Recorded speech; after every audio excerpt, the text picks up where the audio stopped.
Hello students, welcome to SM classes. এর আগের দিন আমরা class 9 chapter 11 the ship wrecked seller এর এক্সারসাইজ 4 পর্যন্ত সলভ করেছিলাম। আজকে আমরা এক্সারসাইজ 5 থেকে করে নেব, চলো দেখে নিই। তো এক্সারসাইজ 5-এ আমাদের বলা হয়েছে underline the clause in the following sentences and state what kind of clause they are. তো আমাদেরকে ক্লজগুলোকে আন্ডারলাইন করতে হবে আর বলতে হবে যে কোন ধরনের ক্লজ এগুলো বলতে হবে। অ্যাকচুয়ালি বেসিক্যালি ক্লজ যে হয় 3 ধরনের হয়, একটা হচ্ছে প্রিন্সিপাল ক্লজ, সাবঅর্ডিনেট ক্লজ, আর একটা হচ্ছে কোঅর্ডিনেট ক্লজ। তো প্রিন্সিপাল ক্লজ হচ্ছে যে ক্লজের মানে কারোর দরকার লাগে না, তার নিজেরই একটা অর্থ বেরিয়ে যায়, সেটা হয় প্রিন্সিপাল ক্লজ। আর সাবঅর্ডিনেট ক্লজ হচ্ছে যে প্রিন্সিপাল ক্লজ ছাড়া যার কোনো অর্থ হয় না, মানে তাকে নিজের একটা অর্থপূর্ণ যে স্থান নেওয়ার জন্য প্রিন্সিপাল ক্লজের সাহায্য নিতে হবে। তো চলো আমরা দেখি। সাবঅর্ডিনেট ক্লজ আবার 3 ধরনের হয়, একটা হচ্ছে নাউন ক্লজ, অ্যাডজেক্টিভ ক্লজ আর adverbial clause. She asked me, সে আমায় জিজ্ঞাসা করলো, হোয়াট মাই নেম ওয়াজ, আমার নাম কি। তো শি আস্কড মি, সে আমায় জিজ্ঞাসা করলো, এটা হবে principal clause. What my name was, তো আমার নাম কি, সেটা হয়ে যাবে সাবঅর্ডিনেট ক্লজ। তো যেহেতু আমার নামকে জিজ্ঞাসা করা হচ্ছে, তাহলে এখানে এটা হয়ে যাবে নাউন ক্লজ। তারপরে হচ্ছে হি ইজ আ ফ্রেন্ড, সে হয় একজন বন্ধু। Who has always helped me, তো এখানে সে হয় আমার বন্ধু, হয়ে যাবে principal clause. Who has always helped me, যে আমায় সবসময় সাহায্য করে, তো সেটা হয়ে যাবে যে সাবঅর্ডিনেট ক্লজ। তো এখানে যে ফ্রেন্ডটাকে যে হুটা কোয়ালিফাই করছে, তার জন্য মানে যখনই কোনো সাবজেক্টকে বা কোনো নাউনকে কিছু কোয়ালিফাই করে তাকে বলা হয় অ্যাডজেক্টিভ, তার জন্য এখানে হু অ্যাজ অ্যাডজেক্টিভ ধরতে হবে, তাহলে এখানে হবে adjective clause. Please enter the room when you are asked to, দয়া করে তখনই কামরার ভিতরে ঢুকবে যখন তোমাকে বলা হবে। তো এখানে প্লিজ এন্টার দ্য রুম হবে principal clause, when you are asked to হবে সাবঅর্ডিনেট ক্লজ। আর যেহেতু ওয়েন এখানে একটা সময়ের কথা বলা হয়েছে, তার জন্য এটা হবে adverbial clause.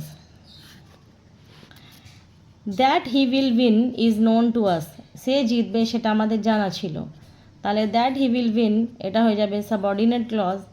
Is known to us হবে প্রিন্সিপাল ক্লজ। তো যেহেতু এইখানে হচ্ছে যে হিটাকে কোয়ালিফাই করা হচ্ছে, তাহলে সেই জন্য এটা হবে নাউন ক্লজ। এবার আমরা করে নেব exercise 6, identify the following sentences the simple, complex and compound. তো নিচে যে বাক্যগুলো দেওয়া আছে ওগুলো সিম্পল, কমপ্লেক্স নাকি কম্পাউন্ড, সেগুলো আমাদেরকে বেছে দেখতে হবে। দে প্রেডিক্টেড, তারা ভবিষ্যৎবাণী করেছিল, দ্যাট ইট উড রেন, যে বৃষ্টি হবে।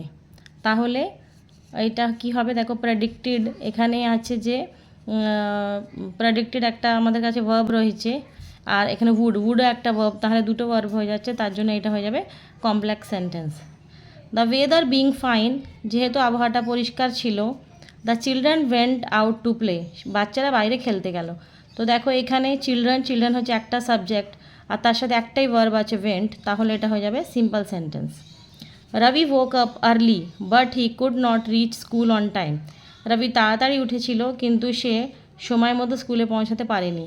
তো এখানে দেখো বাট দিয়ে মানে দুটো সেন্টেন্সকে জয়েন করা হয়েছে, তার জন্য এটা হয়ে যাবে compound sentence.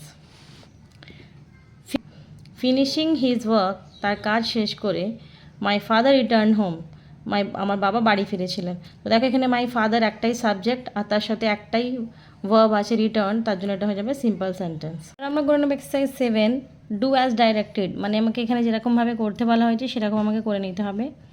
Tatar hope to do well in the examination, তাতার আশা করেছিল সে পরীক্ষায় ভালো করবে। এটা আমাদের আগে দেখে নিতে হবে এটা কী সেন্টেন্স। এখানে দেখো তাতার একটা সাবজেক্ট আর হোপড একটাই ভার্ব আছে, তার মানে এ থেকে আমরা বুঝতে পারি যে এটা হচ্ছে একটা সিম্পল সেন্টেন্স। তো একে আমরা কমপ্লেক্স সেন্টেন্সে কীভাবে চেঞ্জ করব। তো এটা হবে তাতার হোপড, তাতার আশা করেছিল, that he would do well in the examination, যে ও পরীক্ষায় খুব ভালো করবে। The headmistress arrived and the meeting began, headmistress মানে যে the headmistress arrived and the meeting began, headmistress আসার পর মিটিংটা শুরু হলো। তো এটা অ্যান্ড দিয়ে যুক্ত আছে, তাহলে অ্যান্ড যেহেতু আছে এখানে, তাহলে এটা হয়ে গেল কম্পাউন্ড সেন্টেন্স, তাহলে এটাকে আমাকে চেঞ্জ করতে হবে কমপ্লেক্স সেন্টেন্স। তাহলে এটা হবে the meeting began after the headmistress had arrived, তো মিটিং শুরু হয়েছিল হেডমিস্ট্রেসের পৌঁছানোর পরে। Ayesha was surprised when she heard the news, Ayesha surprise হয়ে গেল যখন সে খবরটা শুনেছিল। চেঞ্জ ইন্টু সিম্পল সেন্টেন্স, এটাকে আমাকে সিম্পল সেন্টেন্সে চেঞ্জ করতে হবে। ওয়েন, দেখো ওয়েন দিয়ে এখানে ওয়েন আছে, আর যেহেতু দুটো এখানে ভার্ব আছে সারপ্রাইজড আর হার্ড, তাহলে আমরা জানি যে এটা হচ্ছে কমপ্লেক্স সেন্টেন্স, তো এটাকে আমাদেরকে সিম্পল সেন্টেন্সে চেঞ্জ করে নিতে হবে। তাহলে এটা হবে আয়শা ওয়াজ সারপ্রাইজড, আয়শা খুব অবাক হয়েছিল অ্যাট দ্য নিউজ, খবরটির ওপর। You must work hard to successful in life, তোমাকে খুব পরিশ্রম করতে হবে কিসের জন্য, জীবনে সাকসেস মানে সফল হওয়ার জন্য। তো এটাকে আমাকে চেঞ্জ করতে হবে কম্পাউন্ড সেন্টেন্সে। তো অ্যাকচুয়ালি এটা আছে কি ইউ ওয়ার্ক হার্ড, মানে একটাই সাবজেক্ট আছে আর একটাই ভার্ব আছে, মানে এটা সিম্পল সেন্টেন্স, তাহলে এটাকে আমাকে কম্পাউন্ড সেন্টেন্সে চেঞ্জ করতে হবে।